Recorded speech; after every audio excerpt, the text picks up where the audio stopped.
გიორგი შარაშიძე, გიორგი ჩაკვეტაძე, არჩილ ბერიძე. მოგესალმებით. სიმართლე გითხრათ, ვფიქრობდი ბევრს ოცნების რომელი დეპუტატისთვის უფრო მეპასუხა. ბატონი კირცხალიასთვის, რომელიც ძალიან შეშფოთებულია შვედეთის ეკონომიკური პრობლემებით, სოციალური სიდუხჭირით და დემოკრატიული უკუსულით თუ მაგალითად ქალბატონი წილოსანისთვის, რომელიც დებატებზე საუბრობდა. უბრალოდ იმისთვის, ვინც მას ეს ტექსტი დაუწერა და საბოლოო ჯამში გადავწყვიტე ისევ ქალბატონ წილოსანს უპასუხო. და დავეთანხმო ერთ რამეში, სხვათა შორის, ისიც რომ არ იფიქროთ, რომ ყველაფერში გეწინააღმდეგებით, რომ დებატების კულტურა ნამდვილად ისაუბრობდა რადიკალურმა ძალებმაო განაპირობებს, რომ დებატები არ არის საქართველოშიო და კი ბატონო, ნამდვილად დავეთანხმები, კი ბატონო, ნუ ვიკამათებთ იმაზე ხა თავად ნინო წილოსანს თუ მას, ვინც მას ეს ტექსტი დაუწერა, რომ დებატები ნამდვილად იყო რადიკალური ძალის მიერ შეწყვეტილი ამ ქვეყანაში. მაგრამ ამავე დროს დავაზუსტოთ, ვინ არის ეს რადიკალური ძალა.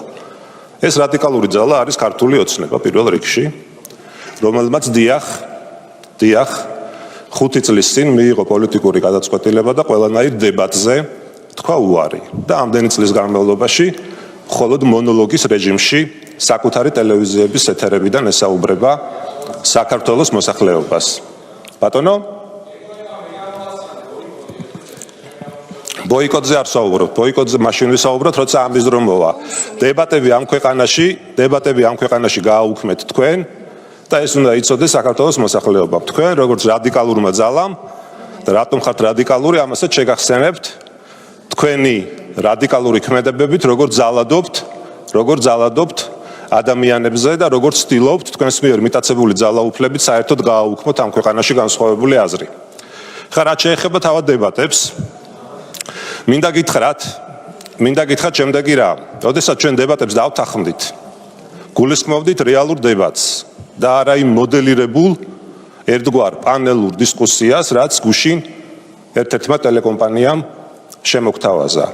როდესაც ოცნება ადგა და საკუთარ სატელიტურ პარტიებთან ერთად შემოგთავაზა არა პოლიტიკური დებატი, არამედ ერთგვარი ბრეინშტორმინგი რაღაც იდეებზე, რომელიც რა თქმა უნდა თქვენ დიდი წარმატებით შეგეძლოთ თქვენს პარტიულ ტელევიზიაში, ოფისში უფრო სწორედ მოგეწყოთ. ამიტომაც ქონდა სხვათა შორის ყურებადობა ისტორიულად ალბათ ყველაზე დაბალი და ეს უნდა გაფიქრებდეთ ალბათ რაღაცებზე სხვათა შორის 500 ადამიანი უყურებდა პირდაპირ ეთერში, ციფრულ მაუწყებლობას გულისხმობ რა თქმა უნდა და მალევე როდესაც ეს დებატები დამთავრდა, ამავე ტელევიზიის ერთ-ერთ რეალიტი შოუს 10,000-ობით ადამიანი უყურებდა. ეს 500 ადამიანიც ვინ იყო, ისიც საკითხავია, ალბათ ისევ თქვენი პარტიული აქტივი. სავარაუდოდ, ჩვენ რომ ყოფილიყავით, გაცილებით, კი ბატონო, ამაშიც გეთახმებით, ხო ხედავთ რამდენ ამაში გეთახმებით. ჩვენ თუ ჩვენი მონაწილეობით დებატი გაინტერესებთ, მაშინ ერთ რამეს გაგახსენებთ. ბატონი გიორგი გახარიას ქალბატონი თია წულუკიანის კომისიაზე მისვლის ვიდეო ნახეთ. რამდენმა 1000-მა და 10,000-ობით ადამიანმა უყურა ამ ვიდეოს. ისიც ნახეთ და მე მიხვდებით როგორი უნდა იყოს რეალური დებატი. იმიტომ რომ ეს იყო დებატი, როდესაც პირდაპირ ეთერში თქვენსავე მოედანზე გიორგი გახარია მთელი საქართველოს გასაგონად თქვა სიმართლე და სწორედ ამ პირწმინდა წაგებული დებატების მერე გახდით იძულებული მის მიმართ გაუგებარი მიზეზებით და მოტივებით სისხლის სამართლის საქმეები აგეძრათ. სხვათა შორის და თუ რეალური დებატების გამბედაობა გააქვთ, ახლაც გიწევთ, კიდევ ერთხელ გიწევთ რეალურ დებატებში, ვისაც გინდათ, სადაც გინდათ და რომელ ტელევიზიაშიც გინდათ. ოღონდ არა იმ ფარში, რომელიც შემოგთავაზეთ, არამედ ერთ-ერთზე დებატებში, სადაც ძალიან ბევრი ადამიანი გაიგებს სიმართლეს. და სიმართლე არის ის, რომ თუ ამ ქვეყანას ვინმე ღალატობს, ეს არის ის რეჟიმი, რომელიც არის ჩაფლული კორუფციაში. რომელმაც ახლა აღმოაჩინა თურმე, რომ ყველა მისი პრემიერი და მინისტრი კორუმპირებული იყო, ან მოღალატე იყო, ან ქურდი იყო. და თუ რამეს ღალატი შეიძლება დაერქვას, ეს არის საკუთარი ხალხისთვის ფულის მოპარვა. ერთადერთი რამე, რაც შეიძლება ღალატად შეფასდეს. და ასე რომ სხვის ღალატზე რომ საუბრობთ, თქვენ თვითონ იფიქრეთ იმაზე, რატომ ხართ ანტიეროვნული, ანტიევროპული და კორუმპირებული რეჟიმი.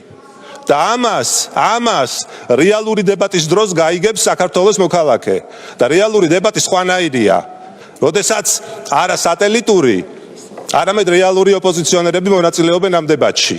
და ეს არ არის ფარსი, ეს არ არის სიმულაცია, კიდევ მეორე პანელური დისკუსია, ყველაფერს თავის სახელი დავარქვათ. ასე რომ მიიღეთ ჩვენი გამოწვევა, თუ რა თქმა უნდა გაქვთ იმის გამბედაობა, რომ რეალურ დებატებში ერთ-ერთზე მიიღოთ ჩვენთან ერთად